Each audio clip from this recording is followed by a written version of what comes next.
All right, welcome to Hoops Tonight, presented by FanDuel here at The Volume. Happy Tuesday, everybody. I hope all of you guys are having a great start to your weeks. We're going to be doing two videos today. This morning, we're going to be covering Warriors Media Day, and then this evening, we're going to be continuing with our power rankings. We are moving into the top tier of contenders. We have 4 teams left: the Clippers, the Bucks, the Warriors, and the Celtics, not in that order. We're going to be doing deep dives into all 4 of those teams, everything they did this offseason, everything they do offensively and defensively, tons of basketball analysis today through Friday in the evening, so keep an eye on your feeds for that. One other quick note, I was looking at the comments from yesterday's Media Day video, and there's a lot of like anti-Lakers stuff. Not so much anti-Lakers, but just people complaining that we talk about the Lakers. I wanted to address that really quick because it's really pretty simple. First of all, we talk about the Lakers for 3 reasons, okay? First of all, you guys care about the Lakers. Guess which one of our Power Rankings videos has done the most views? The Lakers one. That's just smart business. 2, I used to cover the Lakers, so I know a ton about them. I have a lot of friends who are big fans of the team and who cover the team. They're a team that I'm invested in, so I like to talk about them. And then last but not least, they have LeBron James and Anthony Davis. Yes, last year was a dumpster fire. There's also a chance that this year could be a dumpster fire. But the reality of the situation is they have a high ceiling. Yes, they do. They are involved in the landscape of the league. But make no mistake, as this year progresses, we are going to focus on the good teams that play good basketball. So if the Lakers start to flounder and they start 10-20, we're not going to talk about them anymore. We're talking about them now because they are relevant. If you're pretending like they're not relevant, you're not being honest. They have LeBron James and Anthony Davis. If they are healthy, they are at least a threat. Even if they are a lower level threat, they are at the very least a threat. But at the end of the day, we're going to follow what you guys want and where the good basketball is. And usually they're correlated. Guess what? Our Lakers videos in March and April last year did not do well. You know why? Because the Lakers sucked. And the entire Laker fan base bought out of the team. But this year, the Lakers' optimism is back, and it's just good business. It's the same reason we're doing Warriors right now.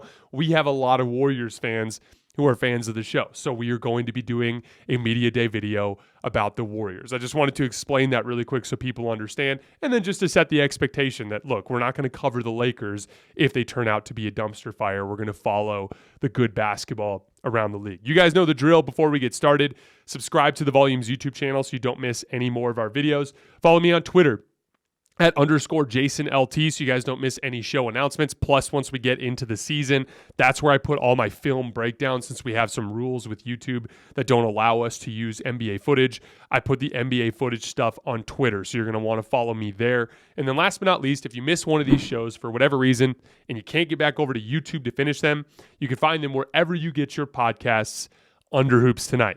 And on that note, let's talk some basketball. So there are 3 things that I found interesting in Warriors Media Day that I wanted to touch on. And we're going to start with Giannis and a quote that he had from his Media Day and a response that Steph had. So Giannis said, quote, 2 years ago when we did that, when I was sleeping in my bed, I was like, maybe I'm the best player in the world, you know? But now, no. In my opinion, the way I view it, the winner is the best. The guy who wins is the best. I believe that the best player in the world is Steph Curry until the next player, end quote.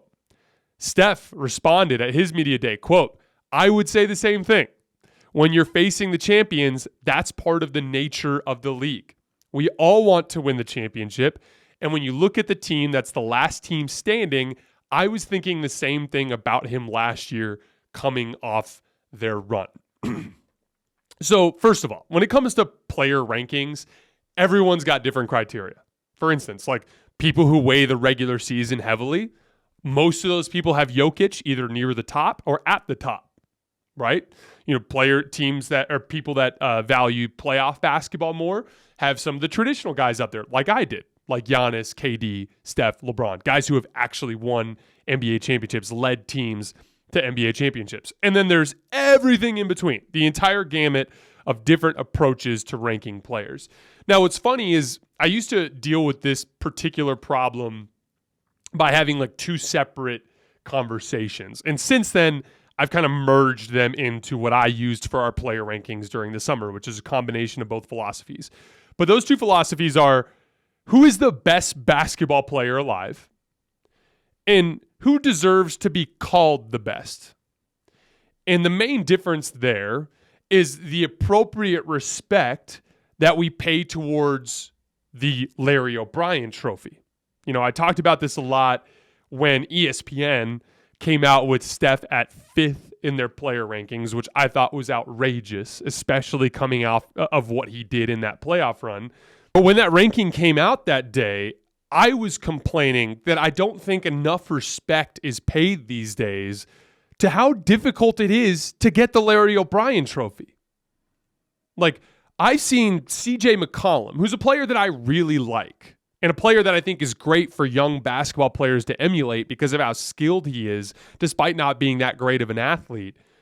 I saw CJ McCollum single-handedly destroy the Denver Nuggets in a playoff series, including going off in Game 7 on their home floor to steal a game that they should have lost. That's a playoff success from a player. Why don't we all think CJ McCollum is a top 10 player? Because he struggled in the first round series that year, and then he struggled in the conference finals that year. Dominating a regular season is one thing. Dominating a playoff series is one thing. Dominating 2 playoff series is one thing. I saw Nikola Jokic outplay Kawhi Leonard in the conference semifinals after a great first round series, after a great regular season in 2020. But then what happened? He ran into a different matchup. Anthony Davis, one of the best defensive players of the league. He got outplayed by Anthony Davis. They lost the series. It's hard to lead a team through a regular season, to lead a team through a first round series, a second round series, a third round series, on the NBA Finals stage. Different matchups, encountering better defenses, maybe a specific defensive matchup that's going to give you problems, facing real adversity. This was a relatively low adversity season or playoff run for the Warriors, and still they were down 2-1 in the finals to the Celtics against a team that I thought was actually a little bit more talented. Steph Curry sprained his foot in the regular season and came off the bench to start the playoffs. Klay Thompson coming back from his injury. Draymond Green's back injury. This was a season filled with adversity that ended with them finally getting the Larry O'Brien trophy. That process and that result is nowhere near valued enough by people, in my opinion, by people who evaluate basketball players. It is anybody can have one good game or one good series, maybe even 2 good series, or a great regular season. It is an entirely different animal to do the whole thing. And when you see that adversity come to fruition when they hoist the trophy, it's a special moment. And I think we have to acknowledge that. So that's why I used to split those debates into 2 completely separate topics. Who's the best player in the world? Who's the guy who went through all the adversity and hoisted the trophy? Like, I never actually thought Kawhi Leonard was the best player in the world in 2019. I don't think any of you guys would disagree with that. However, he hoisted the trophy at the end and went through the grind, did all of the things, implemented himself with an entirely new group of people, an entirely new situation, and made it to the finish line. I understood that people were willing to say Kawhi was the best player in the world at that point. And that's kind of my thing. Like, in my rankings, I have Giannis number 1. I have Giannis number 1 because I think he's the best defensive player alive and a top 5 offensive player. I think physically, he is completely incapable of being handled by any team in the league. That Boston Celtics team was the one team that should have been able to do it, and even they couldn't handle him. He's incredible. I have him at number 1. But I totally understand why Giannis would want to consider Steph the best. I understand. I even would agree that if you're talking about like holding the crown, so to speak, the proverbial like theoretical crown that you give to the person who's last man standing, I would agree with giving it to Steph. My rankings, my player rankings were a combination of the 2. So I had Giannis 1 and I had Steph 2. But I didn't disagree with either. If you would have swapped those on my list, I would have been fine with it because I do understand those 2 different ideologies. And I think it's cool that Steph and Giannis kind of played off of each other there. Giannis is saying like, hey, Steph gets bragging rights this year. Cool. I agree. He should get bragging rights. Now, do I think Giannis is better at basketball than him right now? Yeah, barely. I think Steph's the best offensive player in the world. I think Giannis is the best defensive player in the world and in the top 5 offensive player. That gives him an edge to me. And I think a lot of Warriors fans would agree. I don't think that's disrespectful. I don't think that's like saying KD's better than him or something like that. But the reality is Steph gets bragging rights this year. And like Steph said, Giannis had bragging rights last year. That's that proverbial crown. That's that level of respect. Who deserves to be called the best versus who actually is the best. I thought that was an interesting little moment from Media Day yesterday.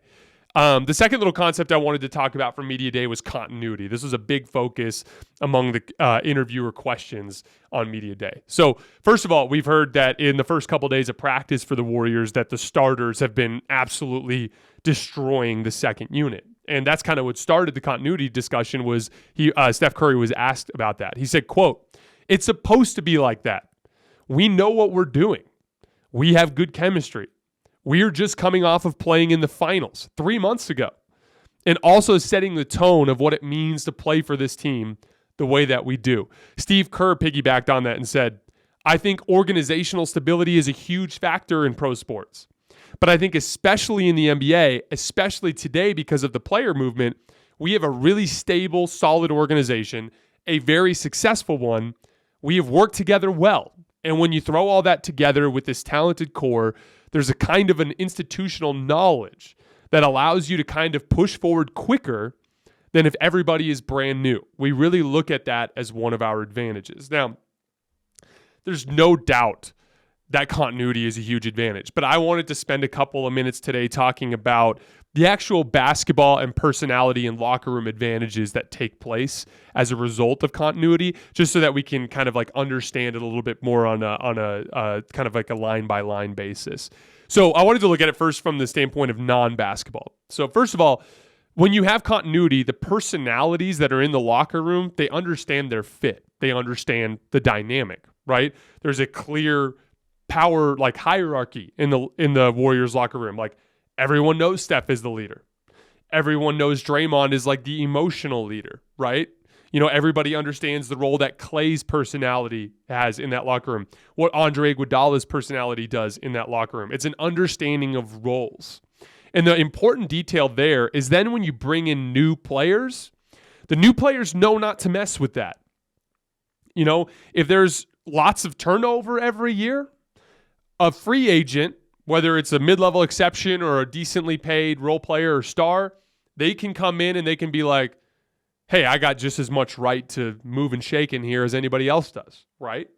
But no NBA player in their right mind is going to walk into a locker room that Steph Curry, Draymond Green, Steve Kerr, Klay Thompson, and Andre Iguodala have ran for a decade and go like, I'm here to stir the pot. They'll get you out of there so fast. You wouldn't even dare try because of the established nature of that locker room. I think that's a big advantage when you are mixing in the occasional new players, a first-round draft pick here, a guy like an Andrew Wiggins. You know, when you bring in, or like the James Wiseman, Jonathan Kuminga, you know, Moses Moody types, they know what they can and can't do in that locker room because of the established norms in there. Also, that group has a lot of experience with the highs and lows of an NBA season. If they go out on opening night and they lose to the Lakers, you know, if the Lakers lose that game, even though they have some continuity with LeBron and AD, if the Lakers lose that game, there's going to be a little bit of a shaken confidence in that locker room, especially if they get dominated. If the Warriors lose that game, even if they get blown out by 20, there's going to be an understanding in that locker room of the dynamic of the regular season. I think it was after the 2000, I can't remember what year it was. It might have been after the 2017 season. But I think there was an early season game where the Spurs came in and just beat the shit out of the Warriors in an early season game. Those guys weren't worried. Those guys aren't scared about that. They understand that's a normal dynamic in the NBA regular season. The same thing goes in reverse. They started, 15-1 last year or 14-1 or something like that in their first 15 games. They knew, Steph and Draymond and Klay knew, even in that moment, that there would be lulls. They had a stretch later in the season where Steph went really cold. Draymond got hurt. Klay Thompson took some time to get his legs underneath him. Steph missed a stretch of games before the playoffs. They understood before that season that was the natural flow of a season. They will understand that even further now. Those are the emotional non-basketball advantages that come from continuity. On the basketball court, it's about understanding your teammates' basketball personalities, right? Like I was always the kind of player when I was playing in college that I liked tough love. I liked when my coaches really got on me. I liked when my teammates would cuss me out or demand more out of me. But there were other types of players that if you did that to, they would shrink into themselves, lose confidence, and it would be a problem. When you have good continuity, everybody understands how they like to be communicated with. They understand boundaries. They understand where the line is and they can't cross it, or when they need to approach that line to get a point across. That's an advantage of understanding your personalities in your locker room. There's another concept of rhythm. I think that Steph, Draymond, and Klay have a really good understanding of when the other needs the basketball. When we might need to run a fake dribble handoff for Draymond to get something at the basket to get his confidence going offensively. When Steph needs to hunt for Klay because he's feeling like he's not involved in the offense enough. Or when Steph needs to go through a stretch in the third quarter where he's shooting every time down the floor. That balance of touches, that power dynamic in controlling the basketball is something that the Warriors have great understanding of in their locker room through continuity. It also helps with natural basketball reads. If I have the basketball, I dribble to the elbow, and I pick up my dribble, and I'm looking at you in the corner. You might relocate, you might stay, you might cut back door. A lot of times with new basketball players, you'll misinterpret those situations. Either you'll think he's going to cut and you'll throw it out of bounds, or he does cut and you miss him because you weren't expecting it, or the player in the corner won't know when to cut or when to relocate or when to stay put. There's a natural chemistry, kind of like a seeing things before they happen type of deal that happens with continuity. Any of you guys out there who have buddies that you go play pickup basketball with 2-3 times a week. I have guys, I've been running a men's league here in Tucson for half a decade now in my team. I have guys on that team that I've been playing with literally for the better part of a decade.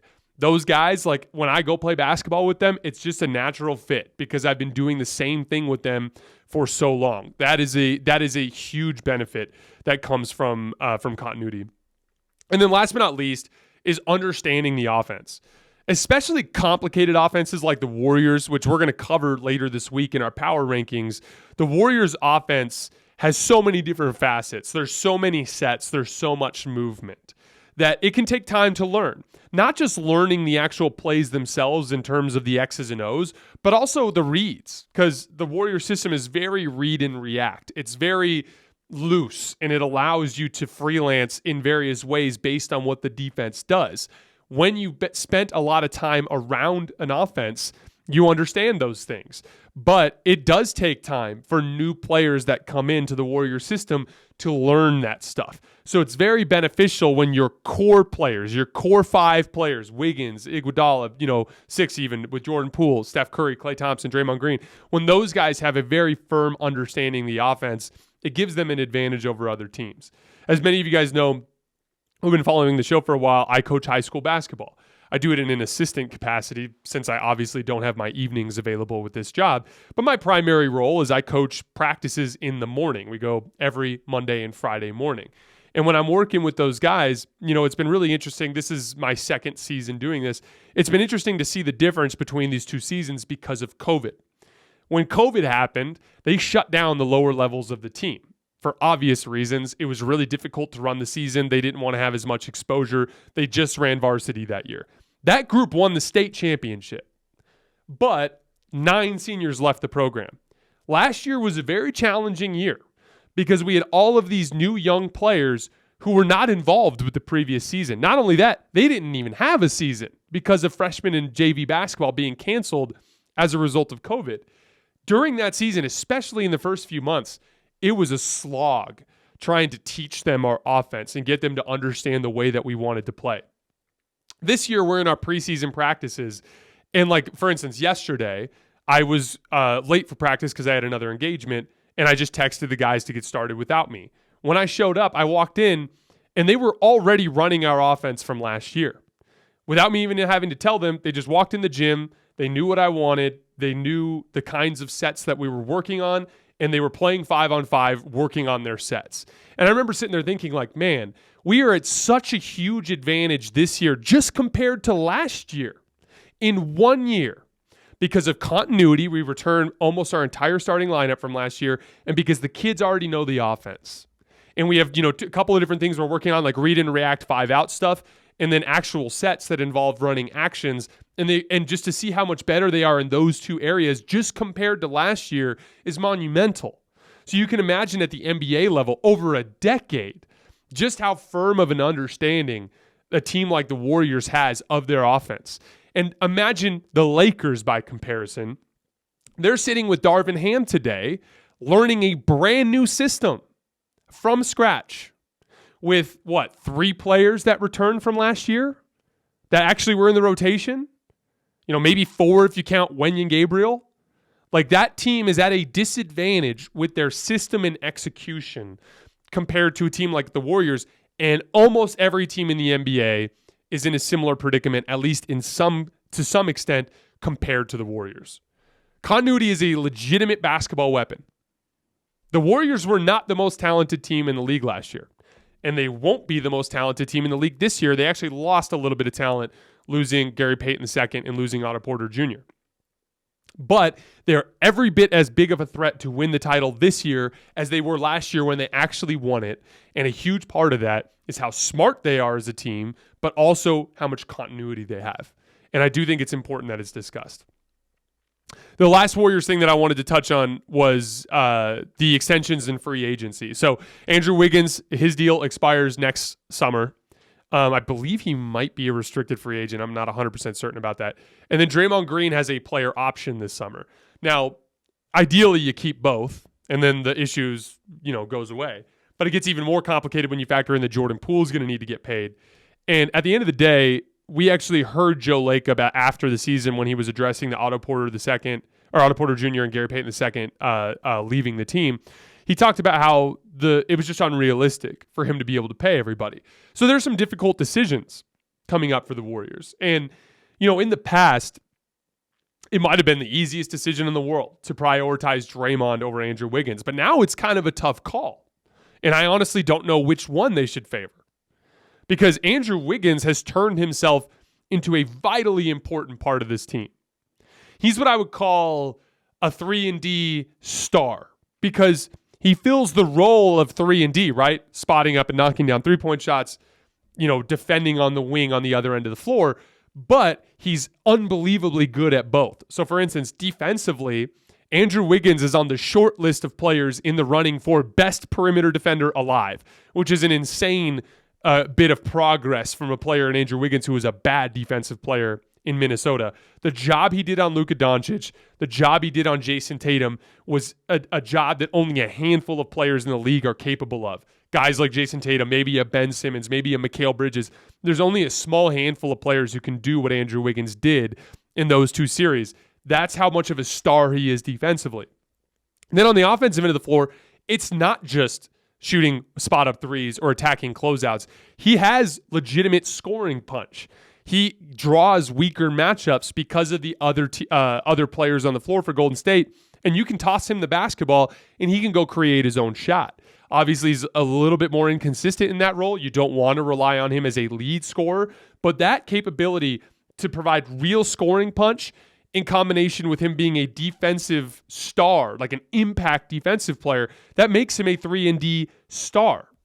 You could make the case he was the second best player on the Warriors last year. It's a tough call. Some of that is Klay Thompson was trying to get his rhythm back, coming back from injury. And Draymond Green didn't have a great playoff run, although he had a lot of really big games. And he helps you a lot in specific matchups like the Denver Nuggets game. And then I'm really glad he had that good moment there in Game 6 of the NBA Finals to just kind of remind everybody what he's capable of. But, it's always been a joint effort in Golden State. And when the ESPN came out with their player ranks, Jordan Poole, Klay Thompson, Draymond Green, Andrew Wiggins, they were all in that, I think 30 to 50 range or 30 to 60 range or whatever. And that was kind of the best way to describe that roster. They were not top heavy. They were not a, LeBron James, Anthony Davis type of team. They were not a, Kevin Durant, Kyrie Irving type of team. It's Steph, the bona fide star, and then 4 players who might not be stars, but are very close to that and are absolutely stars in their roles. And when you have 4 guys who are stars in their roles next to a guy who's in conversation to be the best basketball player alive, that is enough talent to contend for a title. It's a very interesting dynamic on that team. But I'm really curious to see what they decide to do next summer. And I would not be surprised if they prioritized Andrew Wiggins due to his age and the impact he has on this team. And it's going to be unfortunate if the Warriors end up losing Draymond, and it'll fundamentally change the dynamic of that entire team. But it's just the reality of the predicament. He's getting older. Jordan Poole needs to get paid. He's younger. Andrew Wiggins needs to get paid. He's younger. Obviously, you've got other rookies in the pipeline. It's just eventually going to become untenable to pay all these guys, and it'll be really interesting to see who ends up taking the first hit. All right, guys, that is all I have for right now. Like I said, later this evening, we'll be continuing with our power rankings with number 4. I will see you guys later tonight.